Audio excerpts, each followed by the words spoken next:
Thank you all very much. It's nice to see you jammed in here. We're going to show a fair few videos because I planned for a 20-minute speech. I didn't read the brief like every creative person. So there's a fair few videos in there, so all the screens should be working. Look, that's a pretty sort of long and very detailed version of who I am. At my core, I'm a creative person, and I've been in the advertising universe and the brand universe for many, many years. I've got a few notes, so bear with me because I wrote this quickly. Where's my clicker? No one knows? I think this is it. There we go.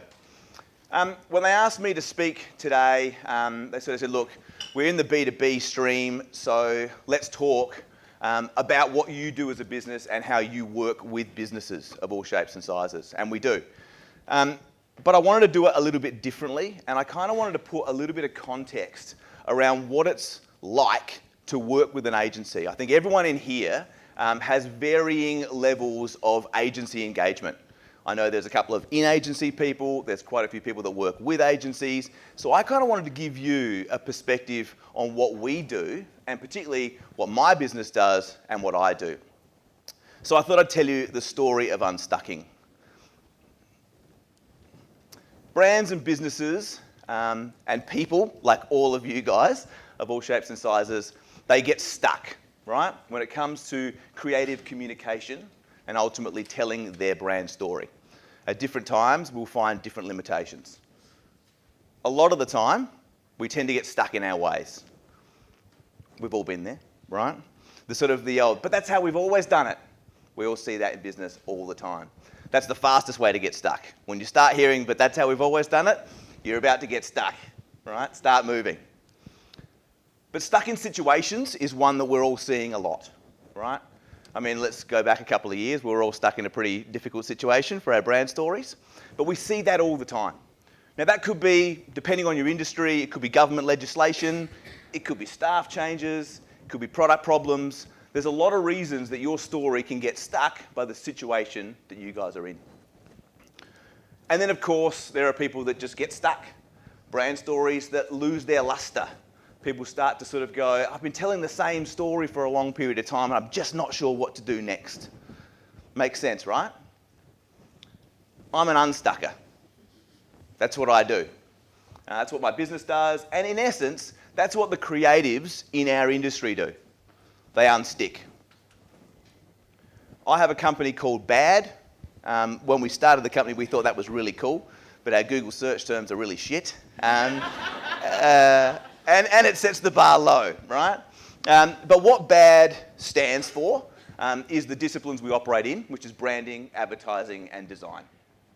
All the areas that messaging to a public audience require to have ironed out and in order. From a values perspective, it's also brave, alert, and dedicated. We can measure against it. We started to run out of things we could do with Bad. But ultimately, as a business, we're not so much just a creative agency or an advertising agency. We're a creative solutions agency. That's why our clients come to us when they're stuck. Now, it might be of varying levels like we talked about. I'm going to show you some examples today. I need to show you a cool video because I'm padding out time. So here's a video of a moment of our story and some of the work we do. Hey, what up, say? Let me just talk one time. Whoa.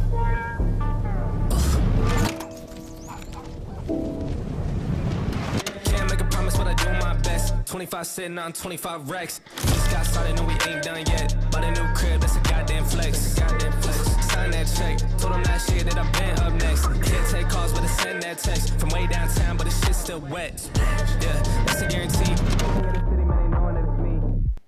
That's cool. It's cool. It's cool. That's just obviously one of us at sort of toward the end of our unstucking process when we're actually in production on a TV commercial, which those of you that aren't in the industry don't often see. I'm pretty sure you all know how it happens. There's enough cameras in here today. Whoever's on audio, can I get a little bit higher on volume for videos when they play? Just 2%, 3%, whatever. Look, ultimately, we're here to tell the story of unstucking by talking about stories, right? Everyone is telling a story. We know that. We've all heard it before. We're all personally telling stories. We're telling stories to other people, and we're probably telling stories to ourselves. We're telling stories to our clients. We're telling stories to our staff. I guess it comes down to, from a public communications perspective, what is the story you're telling and what is the story you're telling becoming, right? It's an adventure. Is it a drama? Is it a romance? Is it a comedy? I don't mean to categorize it, but ultimately we're telling stories, right? We're trying to keep people engaged and keep things moving forward. That's why I keep moving around. Keeps you engaged. Who has been stuck before in their stories? Come on, let's get some energy up. If I don't see every hand up in here, you're all full of shit. It's the truth, right? We all get there. But there is value in it, right? If we all think back about the times when we were really stuck in a difficult situation and just weren't sure what to do, we got through it or we wouldn't be here today, right? And it's a really fantastic moment in time. It's a moment of evolution, right? It's not the end. Very rarely do we see that. We just see those things that sort of go, okay, it's another chapter. It's a page turner. And that's what I love doing the most when clients come to us to talk about their business or their problems, because it's a fantastic moment of engagement. All they need to do is realise they need help, and everything flows from that point on, right? They're the clients that we love to work with. And I know, without a show of hands, anyone that works in the advertising, branding, storytelling industry loves those clients too, right? This is a really important point though. I keep walking in front of that, sorry. This is a really important point. Stories often get stuck or they start to slow down with potentially some sticky situations ahead of them when they lose momentum. How many people in here are new businesses within 5 years?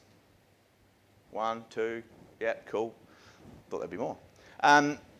Often with new businesses, we see a story, you would have all seen it. There's a great deal of momentum and enthusiasm because we're new.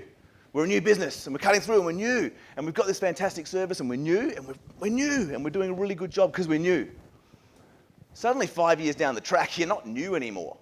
And you start to lose momentum. You start to be asked questions that you can't answer as easily, right? Same thing happens with older brands. In our world of unstucking, momentum is quite literally around positioning and purpose. Now, I'm not saying we sit down and we go through brand values and all that kind of stuff. We've just got to retain that ability to see the energy in the situation. Find a way to keep us driving and keep us pulling forward. What we often sort of think about here is, on a downhill run, you're going to run for a while, right? But as soon as it starts to plateau or increase in height, you're going to slow down. So what we need to develop is an engine of some description that can push or pull you. That's what we tend to do creatively. I'll show you some examples. But ultimately, we can walk in fresh-faced and come up with a million ideas, but it needs to be bought into by everyone involved in the business. We love to walk away from a project knowing that they are full of momentum that will endure, something that they can lean into for a long period of time and make a massive difference to their business. I have no idea what slide comes up next. Okay. Just a bit of a show-off moment. These are a bunch of the brands and businesses that my team and I have unstuck over the last few years. 7 years, in fact, I've had my agency. So really, I mean, there's a lot more than that, but these are the ones with reasonable budgets. So I just look after them a bit, you know. Some of them are in action now. Some of them are part-time. Some of them regular, all the time clients that we work with. And we love them all because they all give us that same level of enthusiasm and energy to keep them moving forward. That makes us this. Cool slide. Cool slide. But look, I think the important thing is, we all know we all get stuck, right? There's probably a few businesses, and from my perspective, brands, in this room that are stuck right now. That's cool. You're here. This is part of that learning process to find new avenues to create more energy, to keep you moving forward and find new stuff to do. Everyone gets stuck, even these guys, right? They can pull 90 tonne. It's a metaphor, but they can pull 90 tonne, right? And they called us when they got in a situation where they were stuck. Collins Transport, we've all seen them on Portrush Road. They're all over Adelaide. They're South Australia's largest family-owned logistics company. Now, we do lots of cool brands and crazy things and really fun stuff, but I love nothing more than big industry business that sort of says, hey, we need help. It's really, really fun to work on. How they came about with us, they'd actually seen some work we'd done with another one of our clients, Matolo Family Farms, which is the largest potato and onion producer in the Southern Hemisphere. We've been working with them for many, many years, you know, not really unstucking them, but keeping them moving forward and you know, driving into new territories. One of the projects was actually to launch their own brand of low carbohydrate potatoes, low carb, which is a bright big pink packaging, and we really approached it in a different way.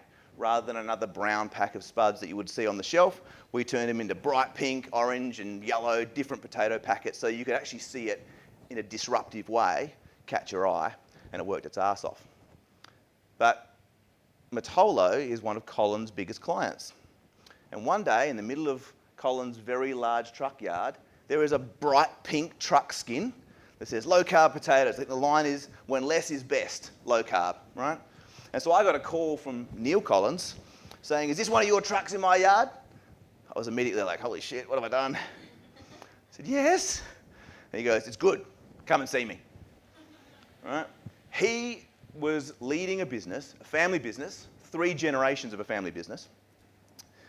He was leading a business that is coming up to 60 years of age, and they're a trucking company, right? So their brand and a lot of their brand platforms, their website, the integration of all their elements inside the business was falling apart because it's not really what they focus on. So I went and saw him, did a bit of a tour, and I realised that the business wasn't stuck on the side of the road. I mean, these are big trucks, right? But he was, and the team was a little bit in how to communicate, how to pitch for new business. You know, they're not sort of, you know, a small entity. They're picking up big contracts and they're talking to big brands and they want to be looked at in the right light. I'll talk about this in a minute. But in essence, Collins, in every area, had it absolutely nailed. I went and did a tour with them, walked around, got to understand how their business worked, because that's how we work. I'll explain that in a little while. We get in there. But along the tour, I'm looking at this incredible system. And 300 huge trucks, prime movers, all this stuff. And the part of me is kind of like, this is cool. But what really wowed me the most was their workshop. You know, you hear the statement, you could eat off it. This is a workshop that checks, maintains, cleans and preps 300 plus huge trucks 24 hours a day, and it was absolutely spotless. These aren't new trucks, right? They're seriously big players. The outside of the truck is shiny and bright. Trust me, next time you see one on Port Rush Road, have a look. But the underneath blew me away. You think the outside is clean? The underside is a brand new truck. And I kind of was a bit like caught up in my brand world. I'm like, why does it matter? No one can see it. It doesn't really matter. And Neil said to me, mate, if it's not clean, how do I know it's safe? All right, really interesting point. That's how detailed they are. That's where their focus is. There could be a slight hairline crack in it. There could be a little thing that's under a bit of road grime. They need to know that it's perfect to keep that thing going. They've been focused on nothing but this for 60 years. But they've really struggled with their brand. And they didn't know how to tell their story. And when they were pitching to potential clients, they were telling a very long-winded story about a family and this and what they do and everything, and it just got lost in translation. So after a little bit of time working with them, we thought, let's actually coin a phrase that they can understand, they can leverage, and they can use. This is that. This is their focus, and the only thing they should ever be worried about. But we turned it into a bit of a promise, a commitment, if you will, to quality customer service, safety, and innovation. It's about focus at every single level. Ultimately, in any business, it's about trust, right? They had it all. They just didn't know how to communicate it. So that's where we came in and we said, okay, this is a good way to do so. What we did, I'm sort of padding it out a bit here. What we did, obviously, was upgraded their brand identity, but this is a heritage South Australian brand. It's not R.M. Williams, but it's a heritage brand, so we needed to treat it with respect. Their logo evolved. It didn't completely transform. their business, all the identity, all the iconography was updated and integrated into their business properly. Of course, we redesigned their website and fixed all that. That had to happen.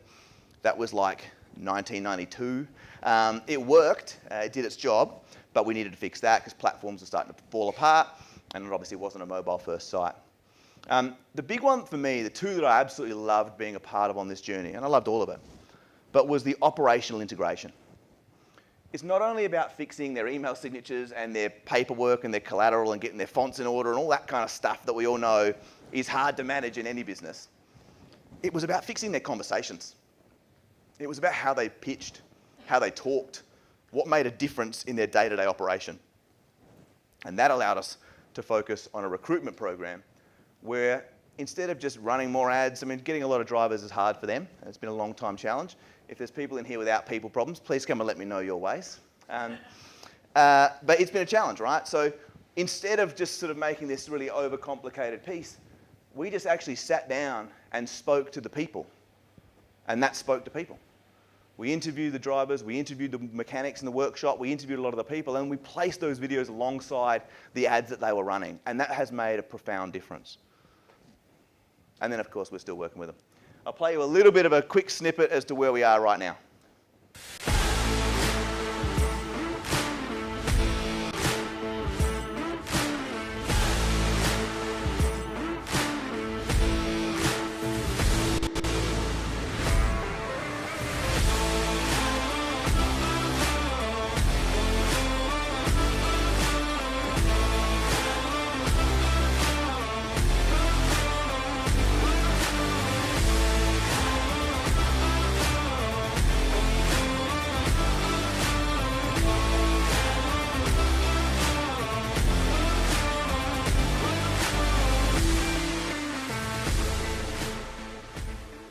It's cool to make cool trucks look cool, I reckon. And you can sort of see, like, they don't look outdated, right? They don't look like they're lost in the past now. Not a big job, but one that we had to start by them saying, help. We're a little bit stuck. And they did it all. We just sort of filtered through the stuff and delivered the response that they required. You got that sound sorted out? It was all coming out of one TV. I was really wanting some like boom and some fireworks, but whatever, we'll move on, right? We're moving, momentum. I'll talk about another cool client. Wildfire Shoes is a fantastic South Australian-based operation in the female footwear industry. Right? They don't have any physical stores. They're all online. And this is an interesting one because these guys aren't stuck as much as they are kind of stuck in a situation. They're on the treadmill, right? They are targeting and operating with, one of the most volatile or, most sought after audiences in the world, particularly from a digital perspective in females 18 to 24.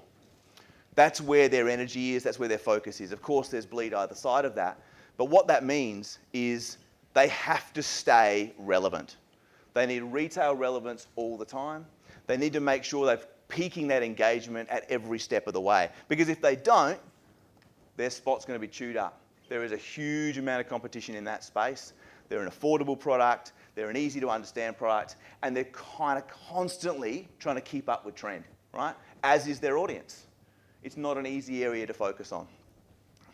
So we've been working with them for 7 years, just keeping them moving, right? Keeping them inside the conversation.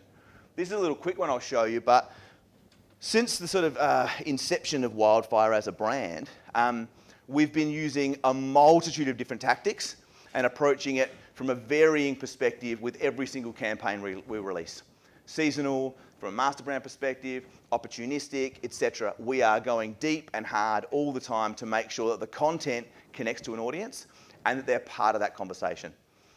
One of the things we'll talk about as a tactic in a little while is being part of the conversation, but these guys, I want them to sort of be in it, not just commenting on it. So this was a project we've recently finished in Palm Springs for Coachella.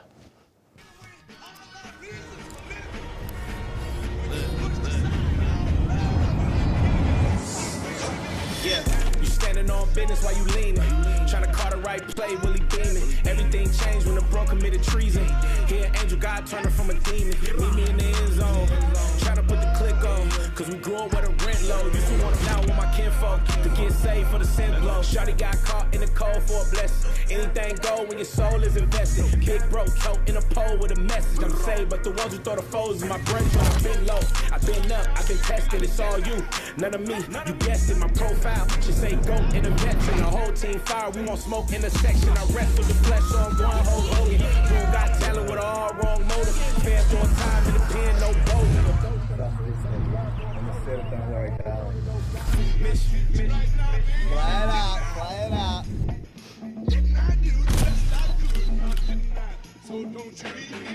You standing on business while you leaning. Trying to call the right play, Willie Demon. Everything changed when the bro committed treason. Here, angel God turning from a demon. Meet me in the end zone. Trying to put the click on. Cause we grew up with a rent low. Used to want a Benzo. Now with my kinfolk to get safe. Look, sin blow. Stood on all 10 toes. You can make it no sense. So I never been a person. That's like a campaign. Yeah. That's what you get. Welcome to the bed. When the original, he saved me. That was pivotal to bro. That was really just a flex post as well. But look, the point of the story is the other videos were too long. That was sort of a big campaign that we pulled together a multitude of pieces from and really maximised value, and it's worked its ass off. From an ads perspective, it's absolutely killed it. And of course, also from a partnership perspective, that they as a brand are now being approached by other brands to come and work together and collab and do a lot more stuff. So that just increases audience, it increases attention, and what we're all here to do, it increases revenue. But what they're here for is not, as I said, unstucking, it's ultimately fresh thinking. And not all of our clients are stuck. They come to us and come to a lot of agencies like ours to tell better stories, to connect to wider audiences, and to reinvigorate known narratives, right? Just give me some new energy. I'll show you a quick little one if I cut it off because we're doing all right for time. We've got a lot of videos. I thought I had to pad this thing out. Next one is another fantastic client of ours, which is the Bickfords Group, and their alcohol's a sort of division called Voc Beverages. We've been working with them for many, many years and developing some really cool stuff. But recently they had a challenge. They have some canned cocktails under the Voc Cocktails range, and they were running into challenges with their products being delisted by some major retailers. That's a really major problem. So we needed to fix that really, really quickly. And we did that with putting some meaning behind some bright new visuals, and it worked. I really wish the sound was louder.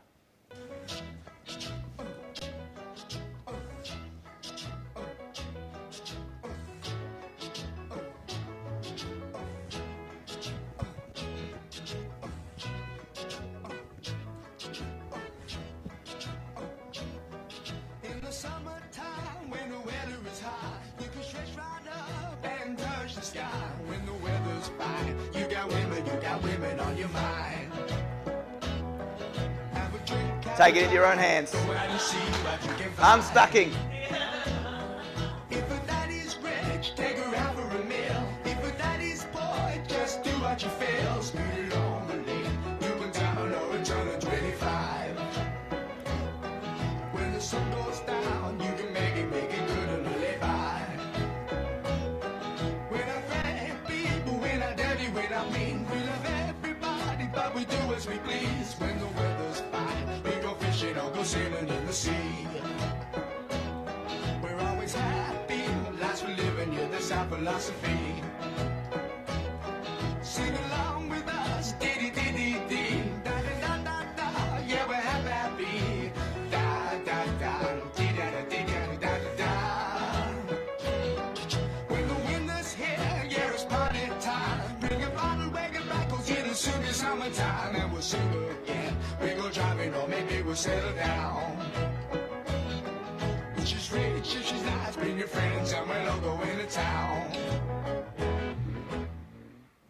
Simple solution, right? Just bright, bit of colour, some good design, but it worked. It's not just about making things look pretty. It's not just about making things look cool. It's about making things valuable and delivering valuable solutions to ensure there's longevity in what it is that we produce.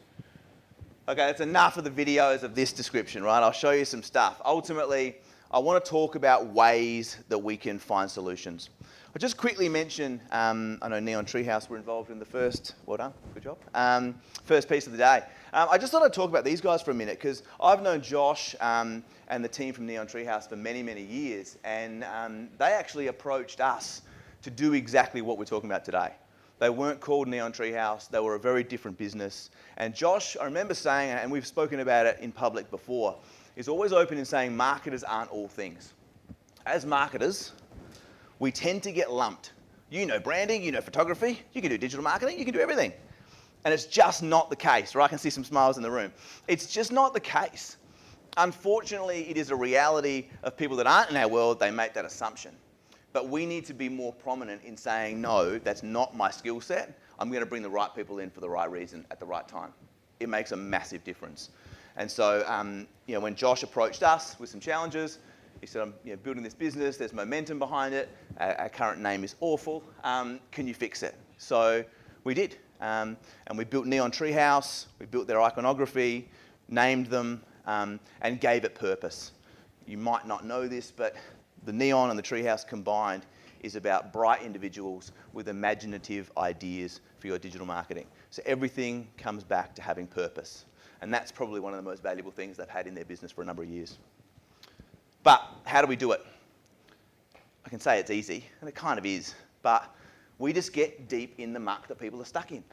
I talked about the journey with Collins. Get out there, get into it. With VOC, we go do tours, we understand the drinks, we go to the tasting sessions, and we really immerse ourselves in the challenges that they're facing. Now, of course, we've got tactics to do that, and I'll show you some, but for us, it's easy because we come in fresh eyeballed, but we work with partnerships, and that's what's really important to me.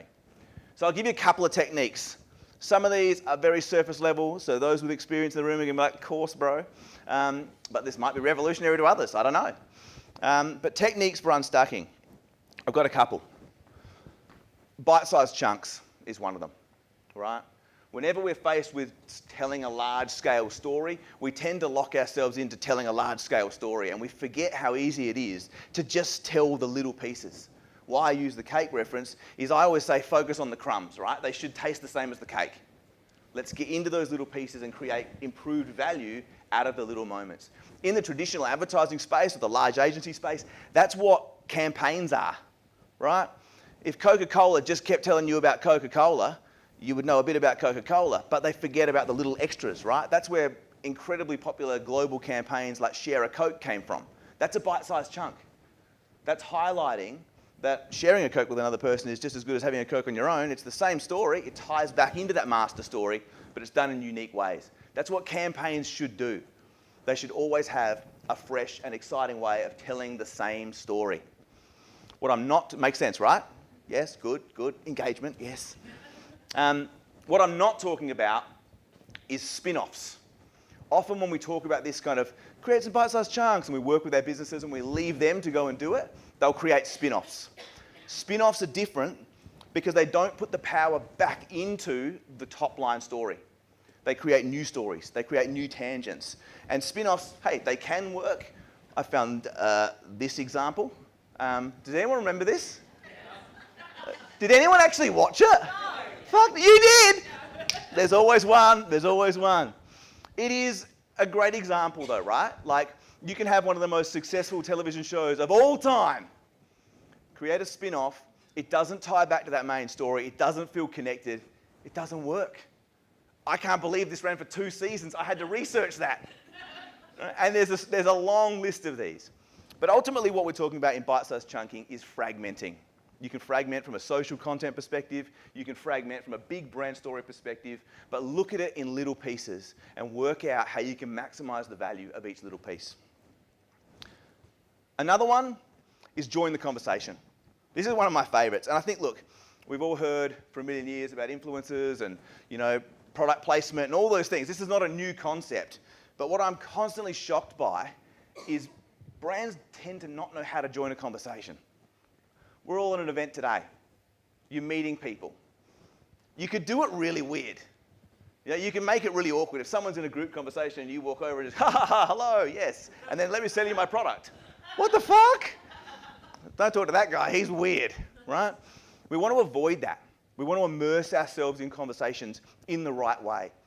It's not easy, and I think at times you've got to find a way to immerse yourself calmly and casually and wait for your opportunity to be asked a question or to be looked at and engaged from another perspective, rather than entering the room and yelling at them. Unless you're a keynote speaker, you get to do that.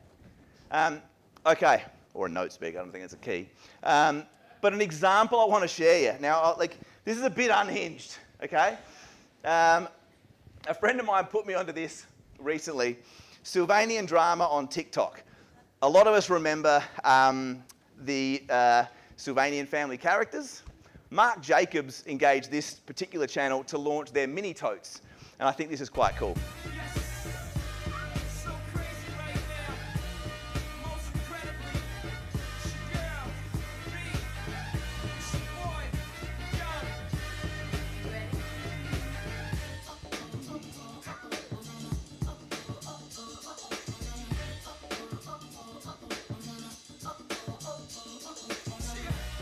History in the making, part 2.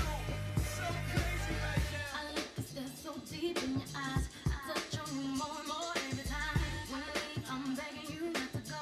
Call your name 2-3 times in a row. Such a funny thing for me to try to explain. How I'm feeling and my pride is the one to blame. 'Cause I know I don't understand. It's fucking nuts. It is crazy. But I definitely urge you in your time, go have a look at Sylvanian drama. The character development's actually fantastic. But it's just an interesting way of joining a conversation, right? Now, I'm running a bit tight for time, so I'm going to show you one of these. Change your approach. This is probably the easiest, simplest, and most powerful way to unstick yourselves, right? I sat down some months ago with advertising sort of guru, an icon in the industry, Andrew Killey. He was one of the founders of KWP Advertising, which is now KWPX, many, many moons ago, in 1994 actually. And on our channels somewhere, there is a sort of a long 50-minute interview, and I do urge you to go have a look at it because there's some really fantastic insights about the golden age of advertising, the current state of advertising, and the world we're living in. But I asked him a couple of questions toward the end of our session, and they're questions that I get asked a lot by young creatives or young brands and businesses. And this is that. Quick one. How do you, throughout your career, how have you dealt with writer's block? Because it does get us all. Oh, the white paper syndrome. Yes, absolutely. The fear of the blank. The flippant thing to say is go to lunch. It does help though. Do you know what? I reckon it's about changing things. Just don't sit there looking at the blank paper. In the old days, you used to pick up award annuals and things like that. You go through and get inspired. I think you've got to change your circumstances. And one of the things I did, and I don't know if you're at KWP at the time when we did it, but I had a sense that people were getting a bit stale, and I said, right, have you ever been to the opera? No. We're going to pay for you to go to the opera. Oh, wow. How do you come to work every day? Oh, I drive up Brighton Road and I do this and and Anzac Highway. Go a different way. Have you ever been to a football match? No. Go to a footy match, we'll pay for it. Go this. Change your circumstance, change, and just stop thinking about the white paper. Yeah. Go to a movie. If you've never been to a ballet, go to a ballet. Just change your circumstance. Creative people, none of them are original. Yeah. Where none of us are original. Yeah. You're taking in things and you're putting them away. 100%. And you do it. So don't sit in the same place doing the same thing all the time. Correct. I went the other week, I took my brother and we went to the Botanic Gardens to see the best 90 wildlife photographs in the world. Cool. And you come away there that I've written an ad today, it's got a bit of wildlife in it. Yeah, just you cheat and you steal. It's so true. I mean, you do cheat, isn't it? It was who said that? Great artists steal. I think, I always looked at like our job is to use our brain to make ideas, right? But the experiences are the fertilizer. You need as much. Go to the movies. Absolutely. You get it, right? Good. It was Picasso. I couldn't remember at the time. It was Picasso. But the whole point is, great artist still means get out, get inspired, motivate yourself in new ways. I've used this picture for Be Brave because great stories often start on that couch, but they very rarely take place on that couch. I can't think of a Simpsons episode where they're all just sitting on the couch, right? They're doing stuff. They're out and about. Talked about momentum before, right? Pace. You want to keep that. You want to get unstuck. You don't want to slow down. Keep your momentum up and get outside. I've often said they don't make movies about people who sit at their desk. They make movies about people who stand on them. I'm not calling for a revolution, but I am saying do something, right? Stand up, be brave, and see if you can make a bit of an impact. I'm going to skip this video because we haven't got time, but I'll close with this sort of little analogy or metaphor or whatever you want to call it. We all remember this story. Who doesn't know this story? At least the premise of it, right? There's a sword and it's stuck in a rock. But the trick here is, this kid ends up becoming King Arthur. It's lovely. But his approach to pulling out this sword, when all the big, strong guys couldn't do it, all those that were confident they could, he did it unknowing that it was actually stuck in the stone and no one could pull it out, right? I think for me, in the unstucking process, obviously the stone represents the creative obstacles that we all face every day, and the sword symbolises the strength in all of us. But to me, the magic is actually a little bit about the naivety of his approach. If you kind of think we can't do it, you're stuck. If you kind of think let's give it a shot, you're well on your way to actually pulling something out of the rock, stone, or whatever metaphor you want to use, right? But it's a really magical thing. It's surprising how I am still so naive when I walk into projects, new clients, because I'm like, anything's possible, let's give it a go. And it does tend to work more than it doesn't. I think that's giving us a fair bit of time. I don't like gimmicks, but fuck it. It's Digital Adelaide, and I've bought one business card, right? I want you to remember this business card. Details are on it, so if anyone wants it, please come and get it. I would be careful with security when you walk out. I had to bring it in my bag.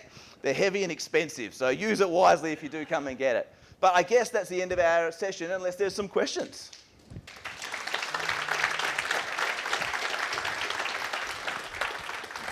So I was checking the Slido and I didn't see any questions on there, but if there are any questions for Matt, we do have a roving mic.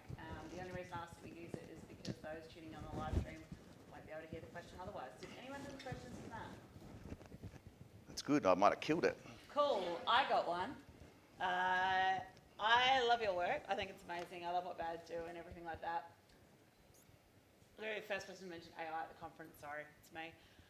What are you seeing in your space in terms of AI? Like, are you seeing that it's, are you guys using it? Is it something that you help to generate ideas? I didn't write this document. This whole thing was GPT. I've been at lunch for a week. No, look, I mean, it can't be a Digital Adelaide conversation in 2024 without some sort of AI thing. Look, yeah, I mean, we use it. I think it's interesting. I've been very close to it for a number of years now, trying to understand how it's going to impact our world, obviously in a myriad of ways. But for us, we don't really use it for executions. There are some legal issues there. If you sort of really dig into it, there are constraints around legality and copyright. A machine can't own copyright, so you put the right prompt in that's big enough, you can own the output, but it's not where we need it for creative executions. I often talk about it for efficiencies. It's definitely something that's very valuable if you get a really crap brief from a client. You can pad it out really quickly. But look, I think it's something that we're very focused on, but we're not quite there from a fully embraced perspective yet. Maybe we'll get some robots. Oh, yeah, that'd be cool, wouldn't it? Can you imagine little robot Matts running around the place, you know? Come on, give us a Getting question. people unstuck, There's got to be a good question somewhere. Go. Okay, good. Richard, wait one sec. Hold on. Well, there's one down the front while you walk there. She needs a mic. Yeah, Okay. where's the mic? Come up here and do it. Go, go, go. Okay. Unstuck. Also, We're unstucking. Go. This is great. Hello, I'm Anastasia. Hi. I enjoyed your talk. So I'm just wondering about your VOC example. So when you said it was a success with Yep. the rebranding, so was there a process of teaching people the new branding? How did you go about that? Yeah, there is actually. That's a really good point, particularly with a brand like VOC or Bickford's, where there are, realistically, they're a brand company, but they're a distribution company. Their power is in taking their products, getting their sales team to really buy into it, and then taking that out to the world and making sure their clients, Dan Murphy's, whoever it is, are really embraced and enthused.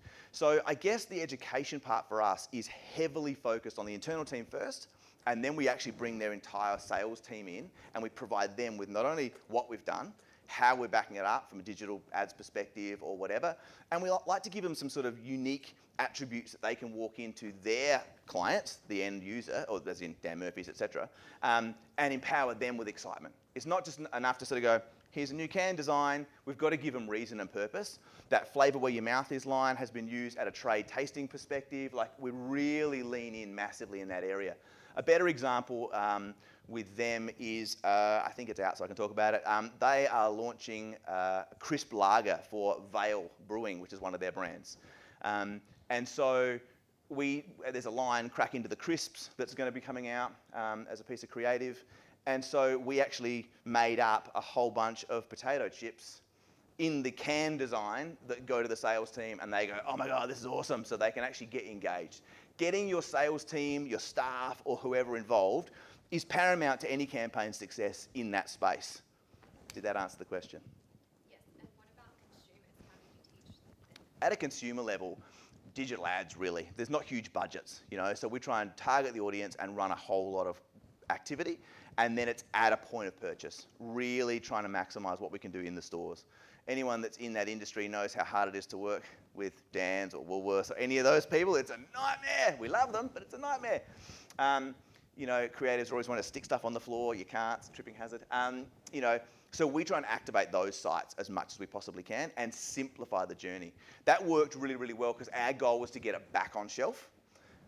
There's been a bit of a change in that category, so some flavours have done far better than other flavours, but overall the consumer segment has been very happy with it, and we've been able to open up different markets in other states that we didn't previously have activity in. Last question. Only guys here. Okay, Richard. This is a B2B session. Yeah. What would you say is key in terms of B2B branding? We get covered in consumer branding all the time. B2B branding, and also, how do you get your business? Is it word of mouth, or do you actually market yourself? Look, I'm going to apologise. There's some pretty weird ads of us running around town at the moment, so just if you see those on socials, enjoy them. But our business, I'll answer that first, has very much, 98% has been word of mouth.